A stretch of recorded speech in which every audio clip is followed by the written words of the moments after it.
தீபம் அகர்பத்தி ஒரு தெய்வீக அனுபவம்.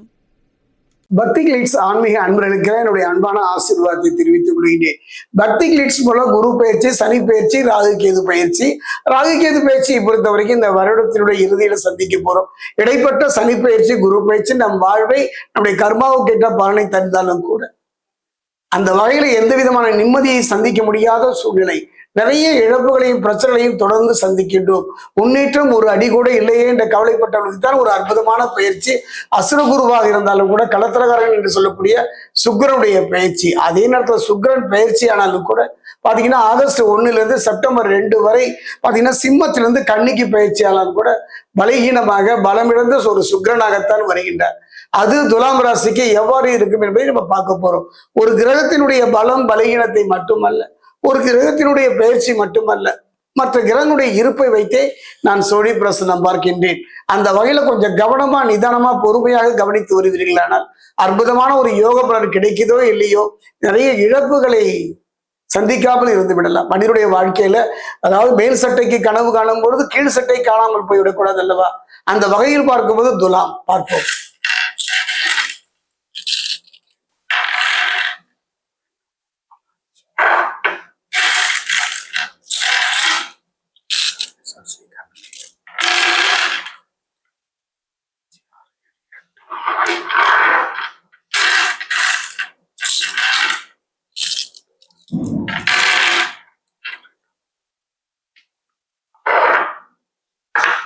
துலாம் ராசி அன்பர்களே, ஒரு நல்ல யோக பலனைத்தான் சூரிய பிரசன்னம் சொல்கின்றது.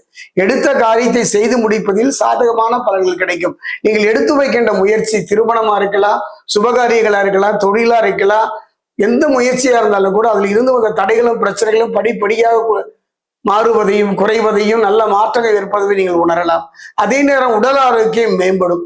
எவ்வளவுதான் சம்பாதிச்ச அத்தனையும் மருத்துவம் சார்ந்த விரைய செலவை சந்தித்து வந்த உங்களுக்கு அந்த நிலை மாறும். கடன் பிரச்சனைகள் படிப்படியாக குறைவதை காணலாம். எதிரிகளால் ஏற்பட்ட தொல்லைகள் விலகும். அந்த எதிரிகள்ங்கிற சொல்றதுன்னா மறைமுக எதிரிகளாக இருந்தாலும் கூட, அதே நேரம் வேலை செய்யும் இடத்தில் இருந்தால் மறைமுக எதிர்ப்புகள் அரசு துறையில, பொதுத்துறையில, வாழ்க்கையில சிலர் பார்த்தீங்கன்னா மறைமுகமா நமக்கு தொல்லை தருவாங்க, நமக்கு பிரச்சனை தருவாங்க, நம்முடைய முன்னேற்றத்தை கண்டு பொறாமைப்படுவார்கள். எந்த விதத்திலாவது ஏதோ ஒரு விதத்தில் நமக்கு துன்பத்தை தொடர்ந்து தருவார்கள். அந்த நிலை மாறுகின்ற அற்புதமான ஒரு யோக பலனை களத்திரகாரன் சுக்கிரன் துலாம் ராசிக்கு தருகின்றார். அதே நேரம் ஆத்மகாரகன் என்று சொல்லக்கூடிய சூரியன் 10 மற்றும் 11ஆம் இடங்களில் பலமாக சஞ்சரிப்பதால் வெற்றி பெறுவீர்கள். இது ஒண்ணுதாங்க. இந்த சுக்கிரனுடைய பயிற்சியில உங்களை காத்து நிற்கின்ற ஒரு அற்புதமான ஒரு கிரகம்னா சூரியன் தான். அதனாலதான் அவன் ஆத்மகாரகன், பிதிர்காரகன் என்று சொல்கின்றார்கள். இந்த ஆடி மாதம் வருகின்ற அமாவாசை காலகட்டங்கள்ல பித்ருவுக்கு செய்ய வேண்டிய ஏதாவது கடன் எடுத்தால் செய்து பாருங்கள். அற்புதமான யோக பலனை இன்னும் கொஞ்சம் அதிகப்படுத்தி தருவார் சூரியன். அதே நேரத்துல பாத்தீங்கன்னா சனி ராசிக்கு 6ஆம் இடத்துல லாபம் பன்மடங்கு பெறும். சூரியன் மட்டுமல்ல, அவருடைய புத்திரனாகிய சனி பகவானும் நல்ல ஒரு மாற்றத்தை தரக்கூடிய ஒரு நிலை தான். சனி ராசிக்கு 6ஆம் இடத்தில் லாபம் பன்மடமாக பெறும் தொழில வாழ்க்கையில. அதே நேரம் 11ஆம் இடத்துல யாருன்னு பாத்தீங்கன்னா ஞானகாரன் என்று சொல்லக்கூடிய கேது. ஆன்மீக எண்ணங்கள், புதிய வேலை வாய்ப்புகள், ஆன்மீகம் தொடர்பான சில மனிதர்களை சந்திக்கக்கூடிய, ஆன்மீக இடங்களுக்கு சுற்றுலா சென்று வைக்கக்கூடிய, குலதெய்வ ஆலயம் சென்று வைக்கக்கூடிய ஒரு சூழ்நிலையை அந்த கேது பகவான் அமைத்து தருகிறார். காரணம் அந்த 11ஆம் இடம். 11ஆம் இடம் என்பது மன ரீதியா, உடல் ரீதியா ஒரு மனதில் ஒரு நிம்மதியை தரக்கூடியது, சந்தோஷம் இருக்கக்கூடியது, சாபபாவங்களை நீக்கக்கூடியது. அதே நேரம் பார்த்தீங்கன்னா 5ஆம் இடத்துல பார்த்தீங்கன்னா யோககாரகன் என்று சொல்லக்கூடிய ராகு தன விரயங்களை உண்டாக்குவார். கவனமாக இருந்து விடுங்கள். பொருளாதார ரீதியாக சில இழப்புகளை சந்திக்கக்கூடிய சூழ்நிலை இருப்பதால் எதிலும் ஒரு முறைக்கு இருமுறை கவனமாக இருப்பது இந்த காலகட்டத்தில் அவசியம்.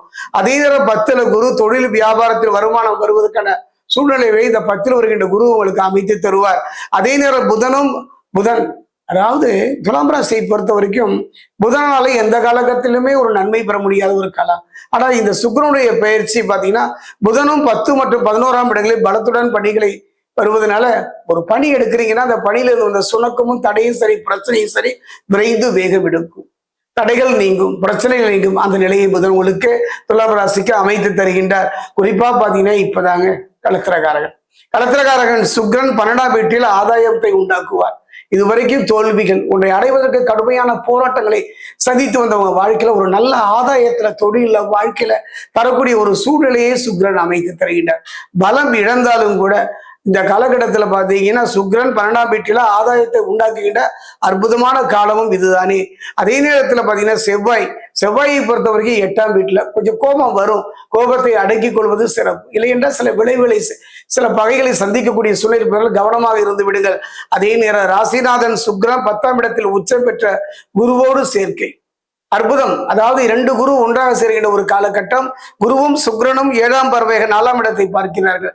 நல்ல மாற்றங்கள், நல்ல முன்னேற்றங்கள், தடைகள் இல்லாத ஒரு வாழ்வு, பிரச்சனை இல்லாத ஒரு வாழ்வு அமையும். அதே நேரம் ஒரு அற்புதமான ஒரு நிகழ்வை சொல்லுகின்றேன். இன்றைய காலகட்டத்தில் சுக்கிரன் பலமிழந்து இருப்பதனாலும் அதே நேரம் நீசபங்க ராஜயோகம் உங்களுக்கு கிடைக்க வேண்டுமானால் நீங்க செய்ய வேண்டியது மூத்த சகோதரி, இளைய சகோதரி அவர்களுக்கு பார்த்தீங்கன்னா கண்ணாடி வளையல்களை கை நிறைய வாங்கி கொடுங்க.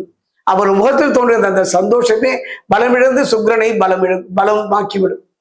அந்த வகையில் நமக்கு சகோதர சகோதரி இல்லைன்னு கவலைப்படாதீங்க. எத்தனையோ பெண்களை சகோதரிகளாக ஏற்றுக்கொள்ளலாம். அது 2 மடங்கு புண்ணியத்தை உங்களுக்கு பெற்றுத்தரும் அருமையான காலம் துலாம் ராசிக்கு இந்த சுக்கிரன் பயிற்சி.